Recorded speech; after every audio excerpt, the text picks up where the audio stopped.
Hi guys, Jay here for Full Time Devils with your daily transfer update. Now, the big news today is that Romelu Lukaku hasn't travelled to Norway. Now, this Lukaku leaving United saga has been going on now for quite some time. It looks as though he's going to be heading to Inter, although there's been recent talk of him going to Juventus, which we'll get to in a minute.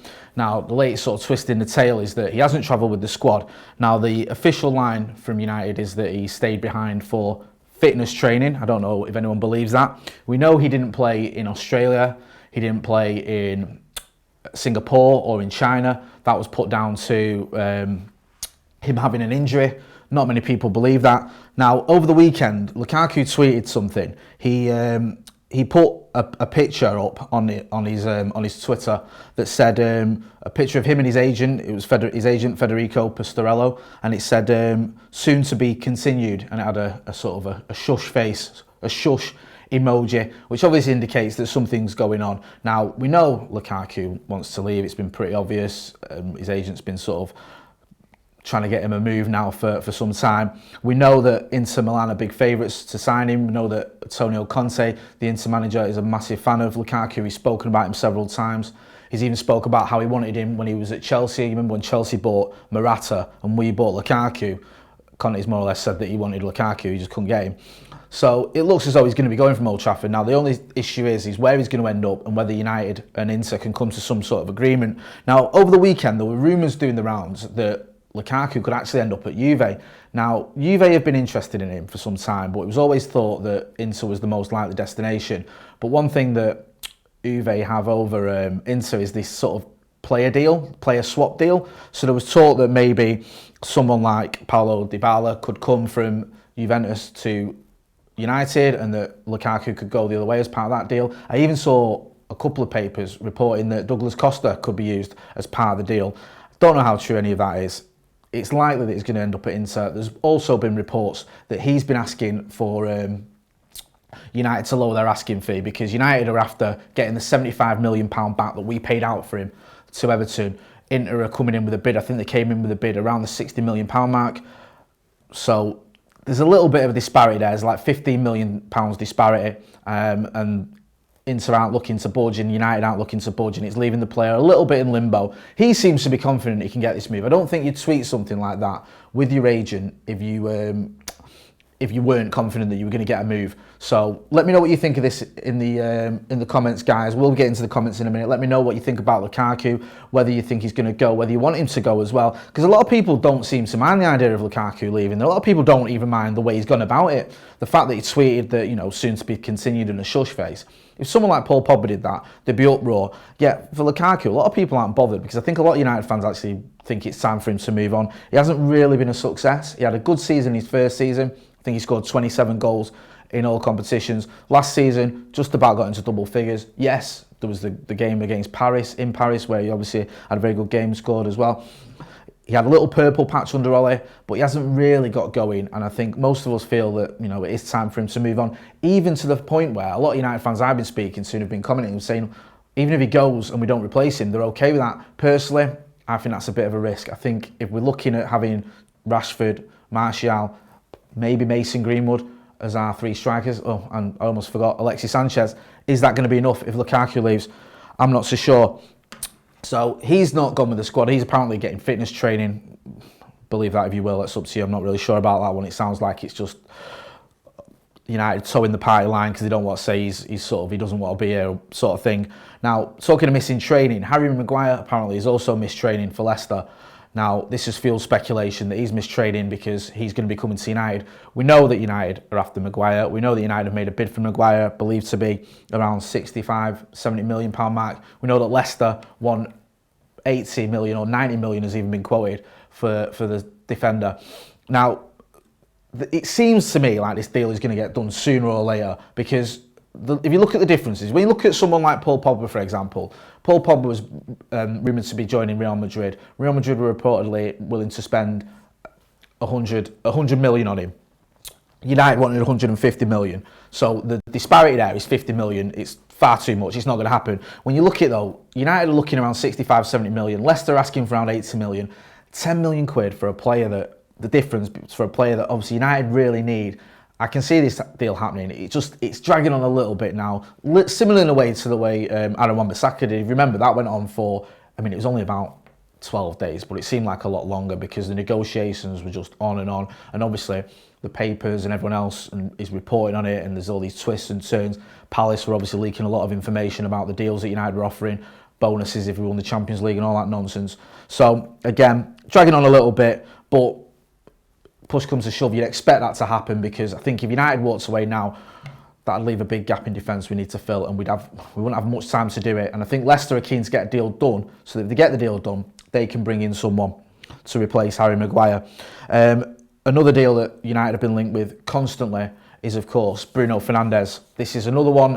Last time I was on here, I think I said it's like Harry Maguire daily. It's almost becoming Bruno Fernandes daily. The latest twist, if you can call it a twist in this one, is that he was pictured at the Valencia friendly. Sporting Lisbon played Valencia, and it appeared that he was crying at the end of the game.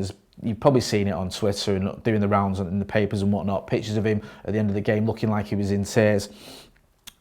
People have taken that to mean that he's upset because he's leaving, he's played his last game sort of thing, so he's upset and saying bye-bye. Not sure, you could argue he wasn't even crying. This is another one that it looks as though United are in for him, but again, we're not hearing a lot of movement here. We keep hearing this in the papers of he's coming for a medical, a deal has been agreed. It's obviously not been agreed, and he's obviously not coming for a medical yet, because we'd have seen him by now. He's been coming for his medical for about 5 weeks. So this one, again, is dragging on. Now, some of the stories are that we're doing one deal at a time. We did Daniel James, we did Aaron Wan-Bissaka, now we're doing Harry Maguire. Once we've done Harry Maguire, then we do Bruno Fernandes. Now, the Portuguese press keep pushing this idea that he's coming to United, that a deal has been done, that he's coming for a medical. There were rumours as well that Liverpool and Manchester City are in for him. That sounded a little bit like his agent was pushing that agenda, trying to get a bit of a bidding war going that I don't think is going to happen.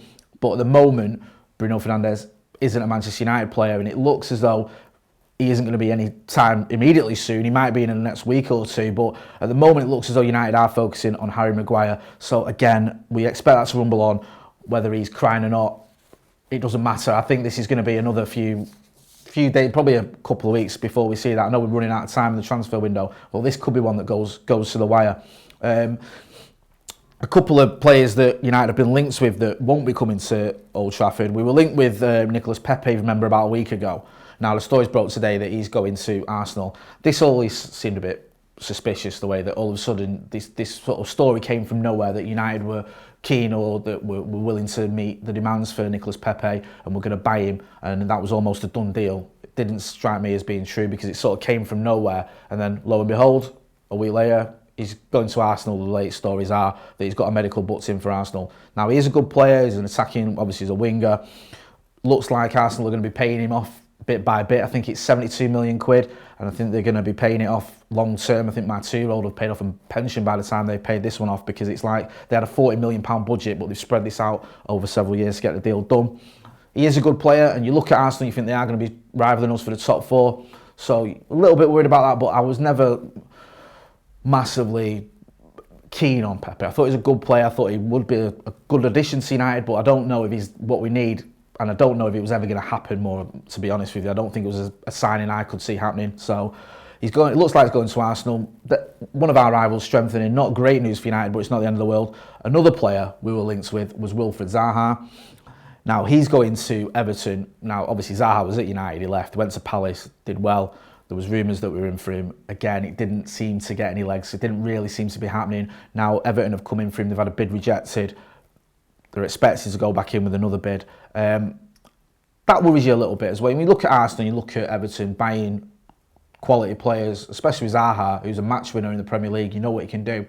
And these are players, in terms of Everton, there's a team that's sort of breathing down our neck. Let's not forget they absolutely battered us 4-0 at the end of last season. So you do worry a little bit. If United don't strengthen, we don't get Maguire and or another, then it could be a difficult season ahead. I'm just going to have a look at the comments here. Just seeing what everyone's saying. Not a lot of love for Lukaku, if I'm being honest. People saying here, Lukaku isn't what Ollie wants as a striker. Lukaku knows he'll have to outwork Rashford to start, and he's hearing the footsteps of Greenwood behind him. I'm wondering if Greenwood has a bigger part to play this season than many of us thought, because at first we all thought he was just going to maybe get a handful of games, but he's had such a good pre-season, and the fact that Lukaku looks like he's going to go, you wonder whether Ollie fancies Greenwood. I mean, he had a good game against Cardiff at the back end of last season. Doesn't mean everything, but yeah, he definitely, you know, could play a big part this season in more than just the Europa League and the League Cup. He might get a game in, several games in the league as well. Just having a look, someone saying Ben Yedder, Bruno, Maguire, Savic, ASAP. Don't see that happening. Well, it went quiet on the Ben Yedder front, didn't it? I think someone else is saying Ollie hasn't travelled, Jay, could be for more signings. Lukaku will be a big loss on goals. Who will replace him? Lukaku in his first season scored a lot of goals. Last season, he did okay. Fits and starts. And there's always this sort of question mark over Lukaku, in the big games. Can he do it in the big games? He tends to score in sort of fits and starts, especially against some of the smaller teams. And I just always think that it's just not quite happened for him. And I don't think Ollie handled him very well, if I'm being honest. He brought him into the team. He dropped him when he came in, Ollie. Brought him back into the team. He did well. I think he scored 6 goals in about 3 games, was it? And then he dropped him again, and then he started playing him out wide. So I just don't see it happening. Do you fancy James Rodriguez? Great player. A few years ago, it looked like he was coming to United. Obviously, that's not going to happen. Someone else is saying Jordan Derbyshire. Everyone's saying who's going to replace Lukaku's goals. He scored about 15, didn't he? No one really shone in goal scoring last season. Pogba did well, but a lot of them were penalties. Rashford did okay. Martial did okay. Lukaku did okay. But we didn't have an out-and-out goal scorer who went and got us 20-odd goals. We didn't have the types of figures that we've seen from the likes of Ibrahimovic or Lukaku in his first season. I think that's what's missing. So I think that's what maybe Ollie's thinking, that Rashford or Martial could step up and fill that void. I don't expect Mason Greenwood to do those numbers. I know he did them in the junior teams, but I don't expect him to do them yet for Manchester United first team. But in a few years, who knows? Who knows? Guys, I'm going to wrap it up there. For tomorrow's game against Kristiansund, we've got the preview that's already up. If you want to check that out, that's up on the site already. We're going to be having a watch-along. Peaky and Pav are going to be doing a watch-along. And then after the game, Adam McCullough is going to be here with a match review. Don't forget to get involved in the comments. Don't forget to subscribe as well. Let us know if you guys hear anything. Get in touch with us on Twitter. Get in touch with us in the comments.